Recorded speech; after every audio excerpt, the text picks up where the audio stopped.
At a bazaar held in a North Indian village, everyone brought wares to trade and to sell.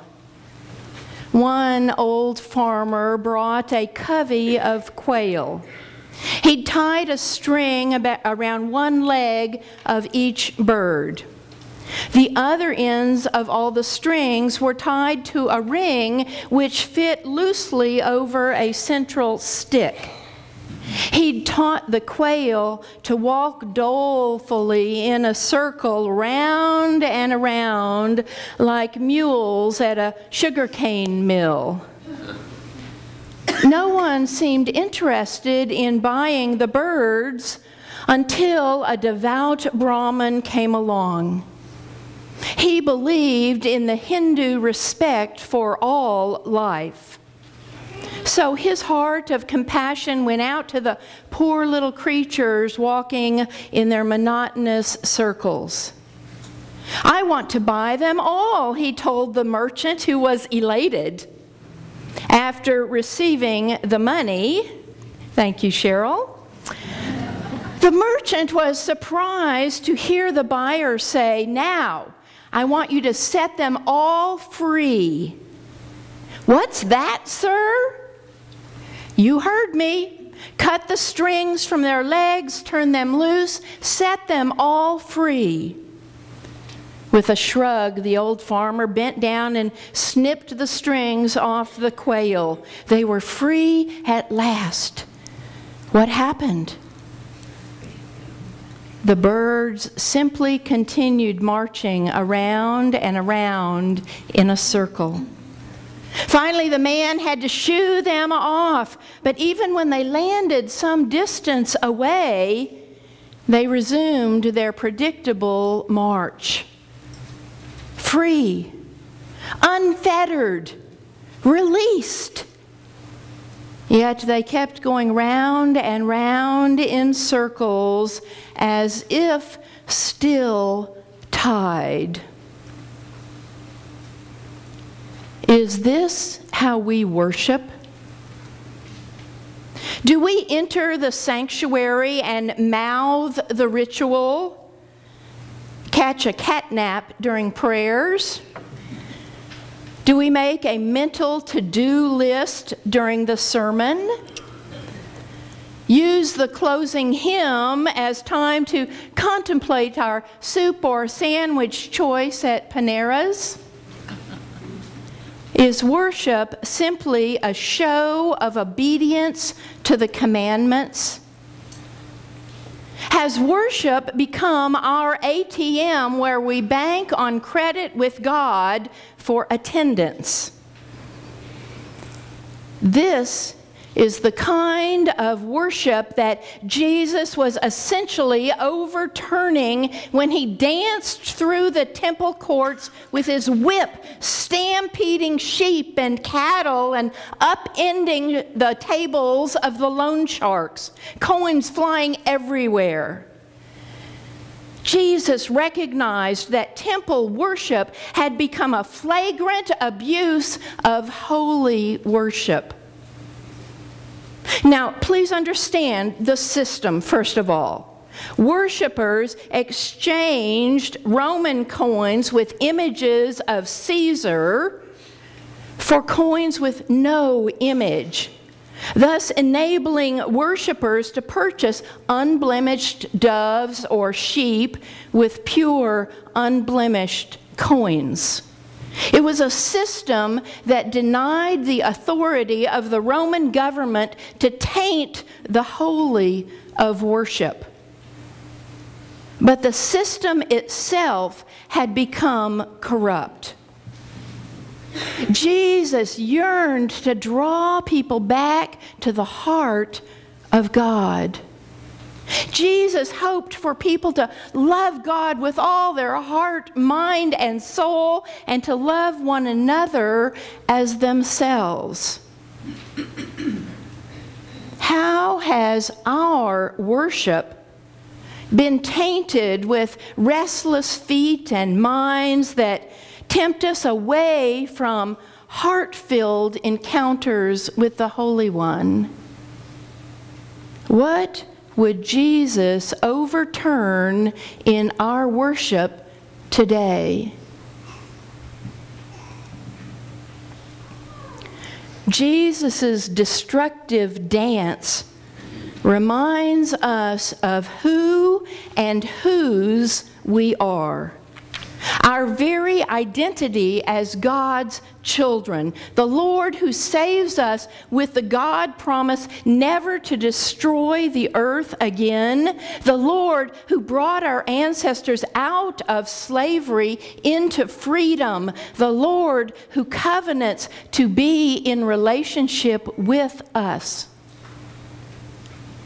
Notice that Yahweh doesn't introduce the Ten Commandments with the words, "Here's the law, obey."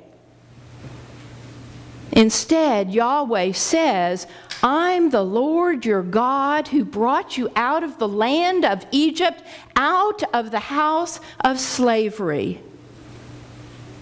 Our 10 Commandments are God's covenant of grace. The promise that as we commit ourselves to a life in relationship with God and in loving relationship with one another, then we live blessed lives of grace. God who frees us is the music in our ears. The 10 Commandments are the dance steps for those who hear the music. While they provide moral and ethical guidance for daily decisions, they're much, much more than this. They sound so simple on the surface. But God intends for us to learn the complex steps of dancing in a gray, ambiguous world. We're arguing about whether to post the 10 Commandments on courtroom walls is not the point. We're not going to focus on the commandments as shalt-nots, as weights, as burdens that threaten to take us out to the woodshed for a whipping. We know how we dance or dart outside boundary lines and a flag is thrown. Imagine the traffic tangle if we didn't have rules of the road. Do you know when a stop sign isn't a stop sign? When you're a new pastor in Muncie, Indiana, in February, learning the dance of driving on ice, and you discover that the car with the right-of-way is the one sliding out of control through the intersection. True story. My relearning that rule of the road came to mind last Sunday as our new friend Eric told me about the dangers of driving in Djibouti, Africa, where he was stationed, and where they have no traffic laws. Can you envision the chaos on their roads where bold, reckless drivers play chicken instead of an orchestrated movement allowing all cars to reach their destination? With the 10 Commandments, God follows up God's act of salvation with an invitation to relationship so that we are formed and reformed into community.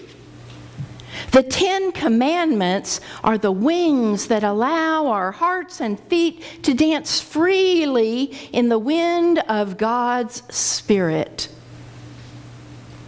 The 10 Commandments draw us closer to God's embrace and allow us to be led by our partner God into a dance of grace. The antithesis of grace was my experience of taking ballroom dancing in 7th grade. First of all, we girls needed partners, and they had to be boys. Then we move slowly out onto the dance floor, sure that everyone is watching our stiff, fear-filled movements, worried about the rules, about exactly where we place our feet and how we move our awkward bodies. Instead, a grace-filled understanding of the Ten Commandments is, no other gods before me, means that money or sex or power won't dance up onto our altars.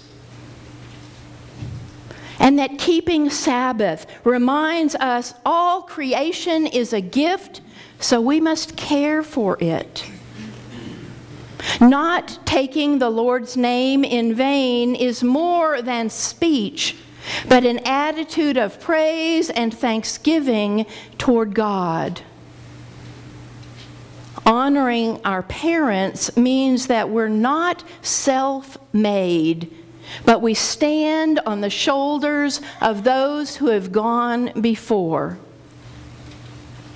Speaking truthfully of others is how we build up community where dancing is possible. Not killing, stealing, lying, or coveting means that we recognize that others are gifts who bear the image of God for us. God means for our dance floor to be a place and a space where we can live fruitful, productive, meaningful lives before God and alongside each other. Last week, God commanded Abraham to walk before me and be blameless, to live all of life in God's presence. This week, I believe that we have received an invitation to the dance. Some of us are most comfortable with the foxtrot or waltz or ballet. Others of us wish we could salsa or tango or even Zumba. Some of us love the swirl of country western or the energy of hip-hop. May all our dances be invitations to join God and others in the joy of the covenants. Thanks be to God. Amen. Amen.